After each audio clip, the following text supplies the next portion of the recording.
Reading with your kids. Hey, so great to see you. Come on in. Hi, my name is Jedley, and this is the Reading with Your Kids podcast, coming to you from the place where I spent hours and hours and hours with my beautiful kids, reading Red Fish, Blue Fish, One Fish, Two Fish, Fox and Socks, Yertle the Turtle, and Hurt and Here's a Who, and all those amazing Dr. Seuss books. And today we celebrate the latest Dr. Seuss book, Dr. Seuss's Horse Museum, with Cathy Goldsmith and Alice Janaitis.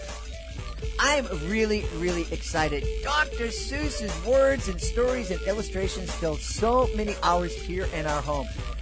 And I know that I'll never be in Dr. Seuss's league, but I have written a couple of children's books myself, and I would be really honored if you could check them out. You know, the very first children's book that I wrote was called The Great Maritini, and it tells the story of an aspiring and some would say clumsy magician who is such a great guy, and he has great grit. He doesn't give up on himself, and parents love that. And they also love the fact that because of that grit, the great Maritini is able to learn how to perform some amazing transformations on stage. But Sam understands and learns that the greatest transformation of all is transforming feelings of caring into action to help another human being. I would love it if you could check out The Great Maritini. You can find it and you can read it for free via Kindle Unlimited. You know, childrenspublishing.com called The Great Maritini one of the top 7 books that teaches kids kindness. And Story Monsters Inc. magazine, it gave it their Story Monsters Approved seal of approval. You can check out The Great Maritini and my other books, Love That I Matter to You, and also Real Magic, on Amazon.com. And please do not forget to join us at the Chicago Toy and Game Fair, November 23rd and 24th. The Reading with Your Kids podcast will have a totally interactive booth giving you a chance to find out what it's like to be a guest on the podcast. There are going to be life-size toys and games that your kids can play with. Your kids can meet authors. They can meet inventors. They're going to have an absolutely fantastic time. And you will love the fact that you can save $3 off admission by going to shytag.com. That's CHITAG.com, shytag.com. Use the promo code RWYK at checkout, and you can save $3 on every ticket you purchase, and you can purchase as many tickets as you like. It's the Chicago Toy and Game Fair, November 23rd and 24th at Navy Pier in Chicago. Joining us on the line right now from the Penguin Random House headquarters in Manhattan in New York City. Today we're talking about a brand new book from Dr. Seuss. And I know what you're saying. Dr. Seuss, he hasn't been around in so long. Please welcome to the show Cathy Goldsmith and Alice Janaitis. Cathy, Alice, how are you? Good, thank you. Very good, thank you. We finally got through that introduction because I left out your title. So I'm going to allow you to introduce yourselves and what you had to do in bringing Horse Museum from Dr. Seuss to life. So first off, let's talk to Alice Janaitis. Alice, you are the executive editor for Random House Young Readers. Is that right? Yes, that's correct. And I was the editor of Dr. Seuss's Horse Museum. That is thrilling. How do we have Dr. Seuss's Horse Museum, a new work from Dr. Seuss who hasn't been with us for decades? Well, Cathy was actually part of Cathy Goldsmith to my left was part of the process of finding this manuscript in La Jolla, California. Maybe Cathy can tell the story of how the phone call from Audrey Geisel, Ted Geisel's widow. Yes, well, Cathy, tell us all about that. Well, we're actually going back a few years. We're going back to 2013, I believe it was. And I actually got a phone call from a woman by the name of Claudia Prescott, who had been Dr. Seuss's longtime assistant while he was alive. And after he died, she stayed on and worked with Dr. Seuss's widow, Audrey Geisel. And shortly after Dr. Seuss, and I generally call him Ted, so if I say Ted, that's who I'm talking about. Shortly after he died, Audrey and Claudia went through the office and packed up most of his archives and sent them to the Mandeville collection at University of California, San Diego. somehow one box got separated from everything else and stuck in a closet and forgotten about.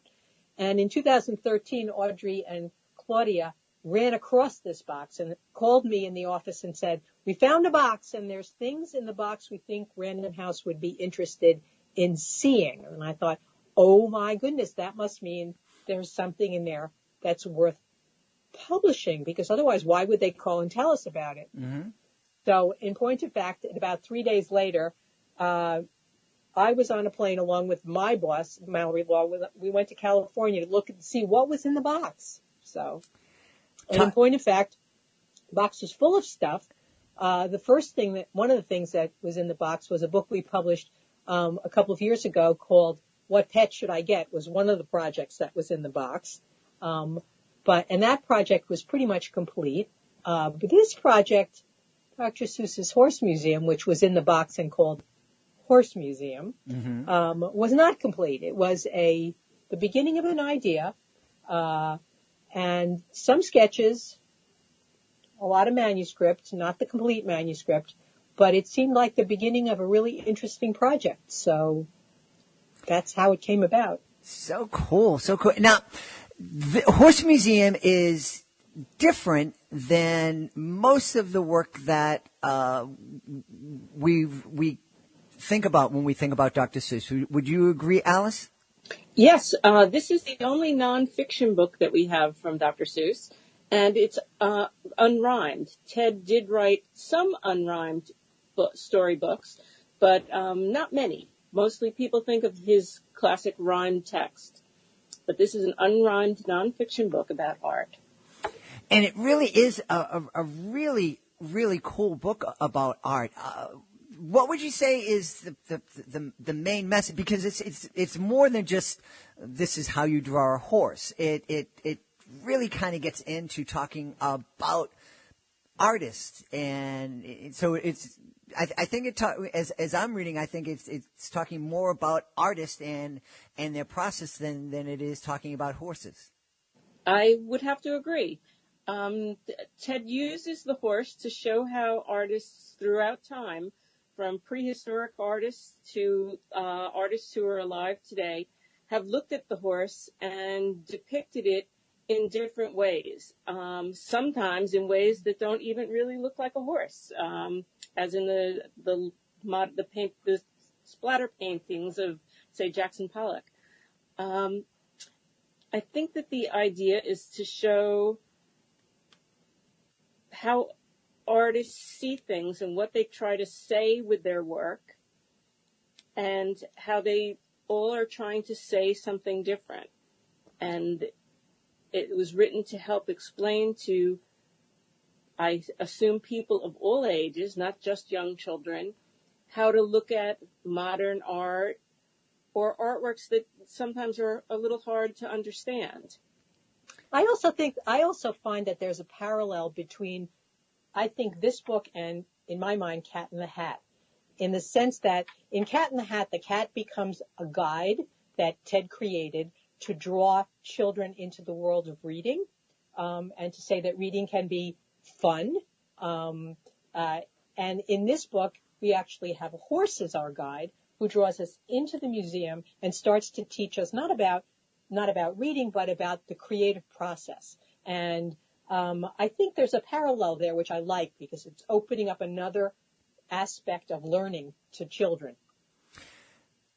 It's really wonderful. I also love the fact that I think it helps kids and parents understand that we all have different perspectives, and we can all look at the same thing from our different points of view and see something different. And just because we see something different, we see something from a different perspective, doesn't make one right or wrong. It's something, I think understanding that, it helps us understand each other better. I agree with you completely. I also think that if we think back to when we were children, the first time anybody gives us a crayon, we grab it with great gusto and we color on paper, or some of us color on walls. Ted did when he was a child. But we love creating. And somehow as we get older, we lose that, you know. We're all artists when we were children, but we lose it as we get older. So I think there's something lovely about going back to the beginnings of that. Now, Cathy, you worked with Dr. Seuss for many, many years. That must give you a really unique insight into him as a human being and also as an author. Can you kind of share a little bit what it was like knowing this icon of kids literature? Well, I think I probably knew him as a writer better than I knew him as a human being. I was about 27 or 28 when I met him, and he was 72, I believe. So it wasn't like we were going to be buddies and, you know, hang out together exactly. He was clearly the most famous person I had ever met at that point in time and continues to be to this day. Although I've met some other pretty famous people since then, but certainly the most influential person in my career. I think I learned what I know about children's books from him. And even to this day, I sometimes, when I'm talking to somebody, I will say something and think to myself, I learned that from Ted. Because he did have a very unique perspective on how books were to be created for children. What was that perspective? First of all, he never spoke down to children. He thought they were really bright, and he knew then that they would know the minute you were talking down to them, they would sense that, and that would, you know, you would lose them as an audience. So I think he really respected children. I think he thought that writing for children could be entertaining in addition to being informative, that it didn't need to be dry, but that you could teach and also entertain at the same time. I learned things about color from him. I learned about layout. I learned about type design from him. There were so many things I learned from him, and I didn't even know I was learning them as I was sort of absorbing them. Well, I mean, that's the beauty of Dr. Seuss. As you mentioned, you things can be entertaining while they're educating, and you know, that's kind of the best way to learn, to be having fun, and at the end of the fun, you go, wow, I also learned something. I also think it's one of the reasons why we as adults remember those books from our childhood, and his books are among the ones that we want to give to our kids as soon as we have kids to share them with, whether those are our own children or our nieces or kids next door or somebody in school, etc., is that we want somebody else to have that same sense of joy that we found when we read those books the first time. Yeah. You know, you mentioned, and I just kind of had a revelation. One of the things that when I'm presenting my educational magic shows, I've heard over the years many times people come up to me and say, oh, it's wonderful how respectful you treat the audience. And, you know, well, I try to be nice and kind. No, you don't talk down to them. And, you know, as you were talking about how, you know, Dr. Seuss's writing style and not talking down to kids, I think that had a huge influence on me and how I presented my shows to kids over the years. And like you were saying, it's amazing how, you know, we can be influenced by something that's so much fun that we don't even understand that we're being influenced. I think he would be pleased to hear you say that. Alice, talk remembering that kind of lesson about not talking down to kids. What advice would you have for authors? Because, you know, we have a lot of authors here on the Reading with Your Kids podcast, and lots of authors listen. How do you think what do you think is the best way for authors to not talk down to kids while they're writing? Well, I see a lot of manuscripts from people trying to break into the business, and very often I find that they're message heavy, that they're trying to get across some worthy message in their picture book manuscripts or their beginning readers, and not paying as much attention to them being entertaining stories. And I think that when you read any Dr. Seuss book, they are first and foremost entertaining. They're fun. The Cat in the Hat is just a roar. But if there is a message in his books, and many of them do have strong messages, they're hidden in the text. And his books can be read for the sheer joy of reading, or with a subcontext of whether it's about acceptance or celebrating your uniqueness and individuality, or the environment, as he wrote about in Lorax, for example. But they're primarily stories that are entertaining and kids love to read. And if I had some advice for authors out there, it would be to really concentrate on creating compelling narratives first and foremost, and not to be as worried about getting across a worthwhile message in their stories. I think I would also add that so many times submissions come in that are so long and so wordy. And we kind of like to say that every word counts. So choose them carefully, but that doesn't mean that you need, to have a 100-page book manuscript for a children's picture book, for example. And I think so many people who actually have read a lot of children's books, when they go to write one themselves, they actually write something that is so long. Yes, indeed. I've had a few of those. People have asked me to be a beta reader on some books, and that's the first thing that I notice in a lot of these books. Now I'm going to ask you both what your favorite Dr. Seuss book was, but first I'm going to tell you my least favorite. It's Fox and Socks, and it's my least favorite because I have a speech impediment, and I have a real hard time with F words, and Fox and Socks just drove me crazy, and because of that, it's the one book that my kids ask me to read all the time, because they just used to think it was really funny when their dad would come home from driving home from New York City to Boston after performing all day and being exhausted, and yes, I'd love to read a book with you. Not that book. So, Cathy, why don't you tell us first your favorite of all time Dr. Seuss books, and then tell me your favorite book that you enjoyed, that you were part of, that you worked on.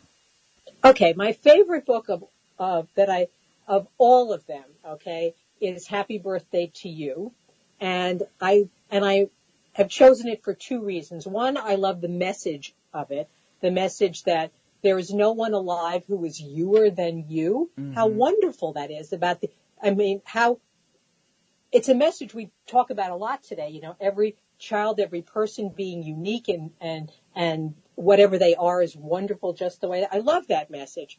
I also love it because it's one of only 3 books that Dr. Seuss actually painted the artwork for, as opposed to drawing black line art, which then had the color filled after the fact in a way under his direction, but that he didn't actually create the color part of it by his own hand. So I like it both for its message, and I like the fact that it has artwork that he painted in it.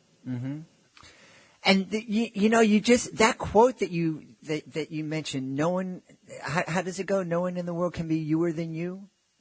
There is no one alive who is youer than you. There is no one alive that is youer than you. Who would say youer other than Dr. Seuss? YOU-ER, right? It has a dash in it, right? Yeah.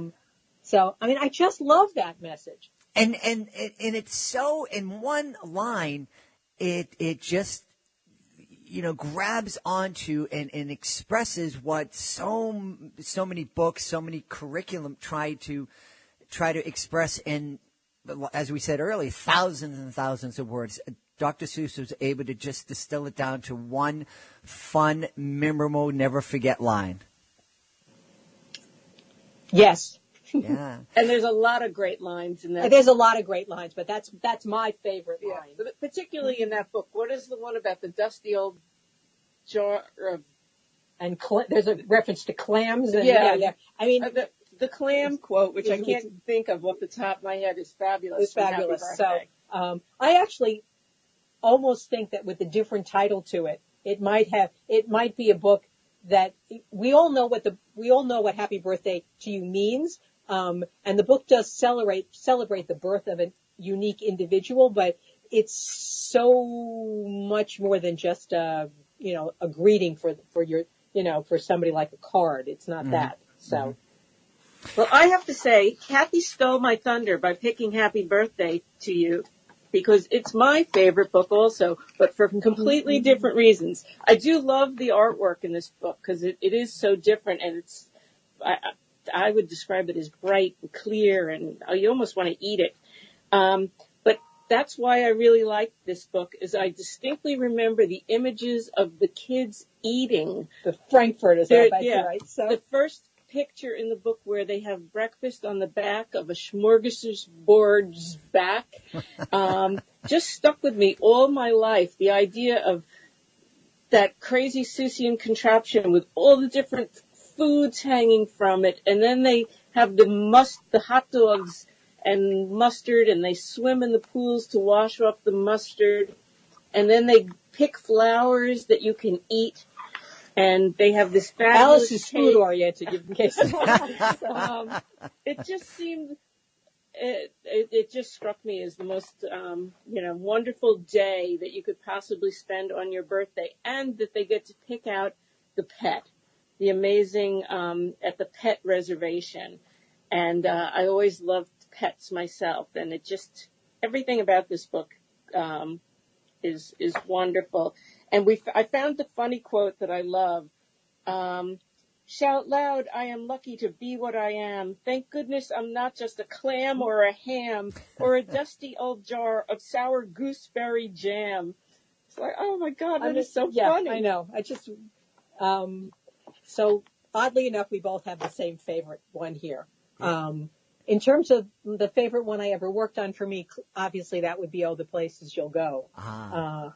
Because it was Ted's last book that he wrote that we worked on when he was alive. We worked on together. He was actually very ill at the time that he finished it. I actually flew out to California and stayed at the house with Ted and Audrey because he had written the whole book. The manuscript was done. The black line art was done, and he finished specking the color. I'm going to say 50, 60, maybe even a little bit more of the book than that. I think he was worried that he wasn't going to get to finish the color, and he asked that I go out and help him with it, which of course I was happy to do. But I remember when I was there, I called the office and spoke to the man who was then the head of the children's division here at that point in time. His name was Jerry Harrison, and he said to me, "So how is the book?" And I said, "I think it's good. I think it's really good." And I thought to myself, oh my God, what was I saying? Of course it was good. But I carried the line work he drew his artwork on big pieces of flat illustration board and they were more or less, I'm going to say maybe 18 by 20, something like that. So I had this big, and he put it inside of a Kodak film box. And taped it all up, and I carried it onto the plane with me when I came home from California. And the stewardess said to me, "I'll take that box from you." And I thought to myself, don't touch my box, So I'll buy this box of seed if I have to, but you're not taking the box away from me. I thought to myself, all I have to do is lose the box. So that was the most special for me because it was the only time I ever stayed at the house. It was the most deeply involved I had gotten on a project with him. What an incredible experience, and what an incredible experience for such a young woman in the publishing business. I was really lucky. I mean, I was in the right place at the right time. Clearly, probably, obviously made my career. Probably might not have even stayed on here if I'd wanted to. I might have done something else totally if it hadn't been for running into him. So, but I have to say, I was here for 41 years and I was almost never bored. I mean, which I think is astounding when you think of it. It's amazing. The other thing that I'm amazed at, and I'm just kind of looking at a collection of Dr. Seuss books and when they were published, these books are timeless. Some of them go back many decades. Yes. So. Yeah, I'm looking at the 50s, the 40s. It's just incredible. Again, for both as editors, what advice would you give to an author who, is out there and hoping I can create something that, kids can enjoy today and they can enjoy reading to their kids or their grandkids decades from now?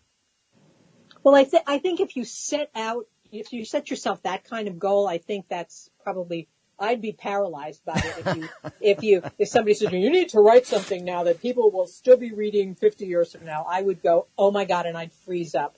I think the best thing is always to write something write something that means something to you personally and that you want to share with somebody else.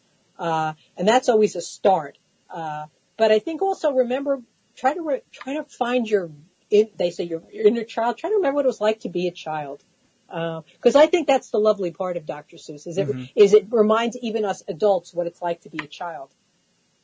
And it just, I don't know, Alice, if you agree. It just puts you in when you're reading Dr. Seuss, whether you're 5 or 15 or 50, it brings you right back to to your childhood. I agree. I don't have a lot of memories of being very, very young and reading books, but I do distinctly remember images from Dr. Seuss books. I'll be paging through like One Fish, Two Fish, and all of a sudden come to the girl who is brushing the creature's hair, and I distinctly remember looking at that as I must have been, 3 or 4-year-old child. Mm-hmm. And I can't remember really anything else from that time. The images, I'm also surprised that even though we've gone through these books dozens, if not hundreds of times each, that every once in a while I still stumble on something. I think to myself, gosh, I'd forgotten about that, or I never even noticed that before.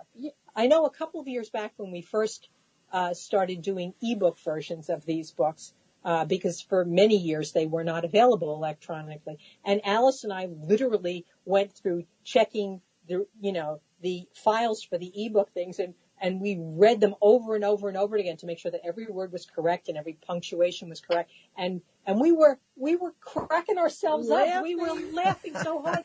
We had to shut the door some days because we were disturbing people. That's amazing. That's really amazing. As I'm looking at his, I don't even think it's a complete list of his books.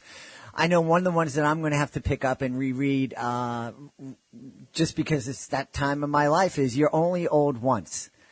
That's, I think that's the best book for me at this point in my life. Well, the subtitle of that on the front cover is A Book for Obsolete Children. Which was Ted's own subtitle. And he actually wrote that book shortly after he had cataract surgery. So he was writing from real experience. And that book was actually originally published by the adult department here at Random House, because it wasn't perceived to be a book for children, but a book for adults. Mm-hmm. But even though it was published by the adult division, I did work on it, as did an editor by the name of Janet Schulman, who was a wonderful, wonderful editor, because Ted surprisingly did not like working with new people. So when Random House told him that they wanted to publish this out of the adult department, he said, well, you can publish it anywhere you want, but I'm not working with those people. I'm going to work with my people, the people that I'm going to work with Janet and with Cathy. And so we worked on it, and it was originally an adult book, and then recently we brought it back into the children's groups because we just wanted all of his books to be here together under one roof. It brings up a question I have to ask. Did it take him a while to get used to working with you when you were new? Well, the thing is that when you worked with Ted, you sort of worked his way, mm-hmm. Which is to say that, because I wasn't going to tell him what he was doing was wrong, certainly. I don't think he ever looked down on somebody initially. In other words, he would work with you and see if you measured up, sort of. And once he realized that if you were smart and if you were on his team and if you did what he needed you to do, then you were okay with him. So, and you know, I was newish when I met him, but I wasn't newish after that. So, you know, Well, Alice, we're publishing this book, this podcast on Halloween. Dr. Seuss isn't known for scary or creepy kind of stories, but you were sharing there is something that might be Halloween appropriate in Dr. Seuss's library of work. Absolutely. There's a story in the back of the Sneetches called "What Was I Scared Of?" And it features a small yellow character who is frightened by a pair of empty green pants. And the story all takes place at night, and it is positively like a creepy Dr. Seuss book, but a story. It's very, very funny, and we actually published it. We pulled it out of the Sneetch. It still appears in the Sneetches, but we took it and did a standalone glow-in-the-dark version about exactly 10 years ago, because our 10-year anniversary edition is on sale right now. And actually, we added, for this new edition, we added glow-in-the-dark stickers to it, which it never had in its original, but we thought it was kind of a fun thing to do in honor of the anniversary. And I seem to recall that was one of Ted's favorite stories. I believe I read that in the Morton biography. Oh, okay. Yeah. That's so cool, so cool. Something for everyone. Well, where can, if there is somebody out in the world that doesn't know about Dr. Seuss or, you know, isn't as familiar as we are, where can they go to just learn everything they need to learn about Dr. Seuss? Well, I would think their first stop could be our website, you know, Seussville.com, which will certainly tell you a lot about Dr. Seuss. There are clearly books written about him. There's some very interesting information in the back of Horse Museum about how that book came to be, and about Ted's interest in art. There is a lovely biography written by Judith and Neil Morgan, who were actually friends of Ted's. Is that still in print, or is that out of print now? I'm not sure about the Morgan biography. Libraries would certainly carry it. Would certainly carry it. And then one of our sister divisions here at Random House, oddly enough, just recently published a new biography of Dr. Seuss called Becoming Dr. Seuss by a well-known biographer by the name of Brian J. Jones. And the one thing about a company as large as Penguin Random House is that works come to be in different ways in different departments. So, and then of course, we have the Seuss, the whole Seuss and nothing but the Seuss, which is a visual biography of Dr. Seuss's life, all the work he did in his life, from his early cartoons as a high school student through his advertising work for Esso Marine and Flit Bug Spray and his cartoons for Judge, through his children's books. It was written by Charles Cohen, and it is really a pretty definitive guide to Ted's artworks. Wow. And the other thing I would say is that if anybody gets interest is piqued in Dr. Seuss as an artist himself as a result of Horse Museum, we also have a wonderful book called The Secret Art of Dr. Seuss, which is actually not about his illustration, but about his paintings and his lithographs that you never see in any of his books, but that hung in his house and that he gave to friends, etc. So that's the part of him that was secret from most of the reading public, but not wasn't secret to his friends, etc. Now, Cathy, would you say before we go, did Dr. Seuss consider himself an artist ahead of being a writer, or a writer who does art? I believe he thought he was a writer who did art. Wonderful. Wonderful. Well, this has been a fascinating conversation. We started talking about the brand new book from Dr. Seuss, Horse Museum, and then we just spoke about all the wonderful work that he's created over the decades. It's really been, he had a fascinating career, and he had so much influence on so many folks. Must be such a thrill for both of you to have had a chance to work, Cathy, work with him directly, and Alice, for you to work on this last book. It is. I always tell people I have the greatest gig in publishing. And I got to work with Cathy, which was for 30 years. So yeah, there are a lot of us here that are lifers, as it were. So that's, well, we really hope we've really had a wonderful time speaking with you today, and we hope we have a chance to speak to both of you again in the near future. We've been speaking to the editors of A Horse Museum from Dr. Seuss, Cathy Goldsmith and Alice Janaitis. Cathy, Alice, thank you so much for being with us today. Thank you. It was a pleasure, and we enjoyed it. Please be sure to join us for the next edition of the Reading with Your Kids podcast. Our guest is going to be Jody Smith. She's going to be talking to us about Princess Monroe, a book that she calls a feminist fairy tale. We want to thank the folks who made today's show so very wonderful. Of course, we're speaking about our guests, Cathy Goldsmith and Alice Janaitis. Be sure to check out the brand new Dr. Seuss Horse Museum. It is a fabulous, fabulous book. I also want to thank my amazing producer, Fatima Khan. Be sure to check out Fatima's blog at readingwithyourkids.com. I want to thank my beautiful wife for all the support that she gives me. And, of course, I want to thank you. Thank you so much for taking the time to join us today. And, as always, thank you so much for taking the time to make the world a better place by reading with your kids. I'll be looking for you in the next edition of the Reading with Your Kids podcast.